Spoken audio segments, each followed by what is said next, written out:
Régis Ravanas, bonjour. Bonjour. Bienvenue dans le Buzz Média Orange de Figaro. Je rappelle que vous êtes directeur général adjoint du groupe TF1 en charge de ce qu'on appelle les diversifications, qui recouvre notamment ITF1, TF1 Vidéo, TF1 Entreprise, mais également le téléshopping.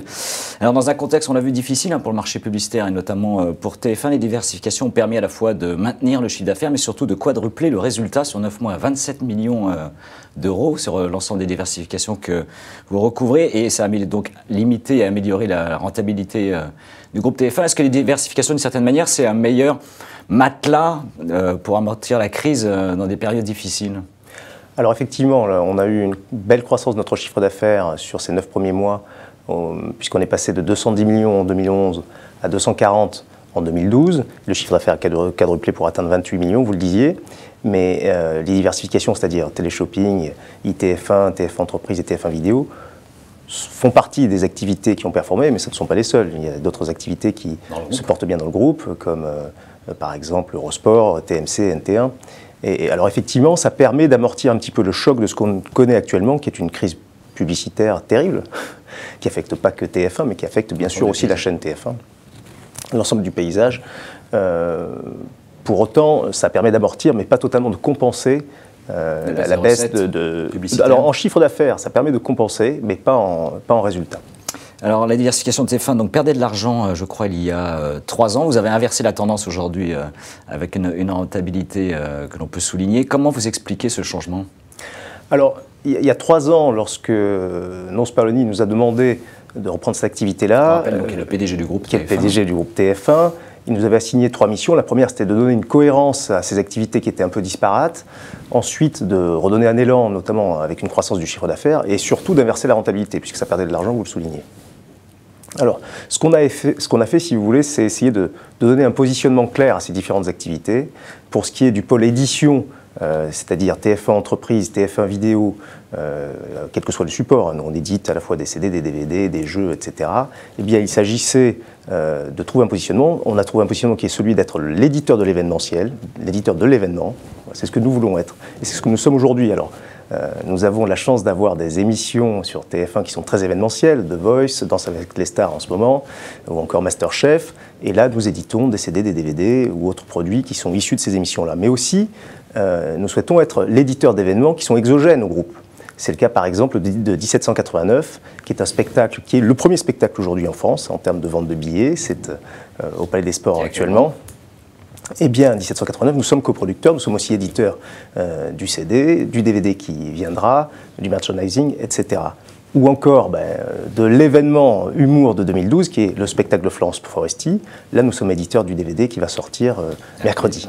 Il y a d'autres aussi événements, comme par exemple Stentor ou Vincent Niclot et les Cœurs de la Mer Rouge, qui sont des événements discographiques. Et bien là aussi, nous avons produit ces événements et puis nous éditons le CD des artistes.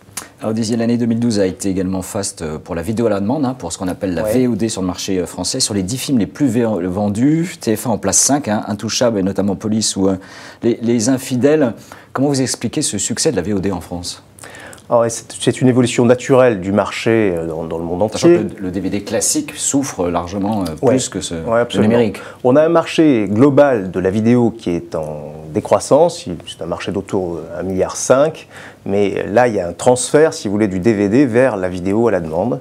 Alors nous avons la chance d'être à la fois éditeur, et nous avons été un éditeur à succès cette année, vous le soulignez, puisqu'on a parmi les 10 meilleures ventes de vidéos à la demande, on en a 5, et notamment la première qui est Intouchable.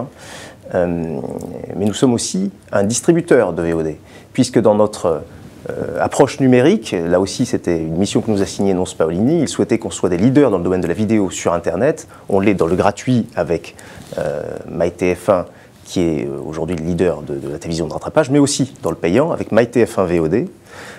Et comme on le disait, nous sommes à la fois éditeurs et distributeurs, ce qui nous permet d'appréhender ce marché de manière différente et je crois d'être plus performants. Est-ce que ça peut vous permettre d'une certaine manière de mieux appréhender l'arrivée de la concurrence? On a beaucoup parlé des gens américains, Netflix sur sa percée en Europe, également on parle d'Amazon qui pourrait arriver bientôt en France. Est-ce que c'est une vraie concurrence pour votre métier? Oui, bien sûr. Ce qu'on appelle la SVOD, c'est-à-dire la vidéo à la demande par abonnement, est un marché qui explose aux États-Unis, qui a explosé aux États-Unis, qui explose aujourd'hui en Angleterre et qui commence à exister en France, puisqu'il y a déjà des services qui se sont développés. Maintenant, on est dans un contexte très particulier en France, qui est un contexte réglementaire absolument unique et très contraignant, qui limitera sans doute, s'il ne bouge pas, l'évolution de la vidéo à la demande par abonnement en France. Pourquoi ? Parce que il y a une chronologie des médias particulière. On ne peut pas éditer en vidéo à la demande par abonnement un film avant 36 mois après sa sortie. Ça, c'est une originalité française. Donc il y a un petit problème. Et alors le cinéma, c'est un vrai driver, évidemment, pour le public sur ces services-là. Si on n'a que des films qui ont 3 ans, pas évident d'intéresser les gens. Par ailleurs, il y a aussi des obligations en termes d'investissement qui sont liées au décret SMAD. Les SMAD, on va pas rentrer dans la technique, mais enfin, en tout cas, ça impose aux éditeurs d'investir dans la production française, ça impose des quotas. Et là où on risque d'avoir un problème, c'est si les services qui viennent de l'étranger, comme par exemple Amazon ou Netflix, ne sont pas soumis à ces contrats d'une certaine manière. C'est intéressant de voir quand même qu'on est dans une sorte de déni de la mondialisation dans notre pays, sur ces sujets-là en tout cas.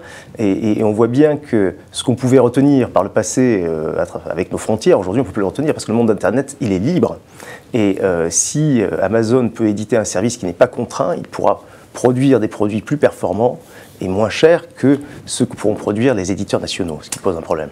Bien, Régis Ravanas, merci. Merci d'être venu dans le Buzz Média Angers Figaro et nous nous retrouvons dès demain avec un nouvel invité. Très bonne journée.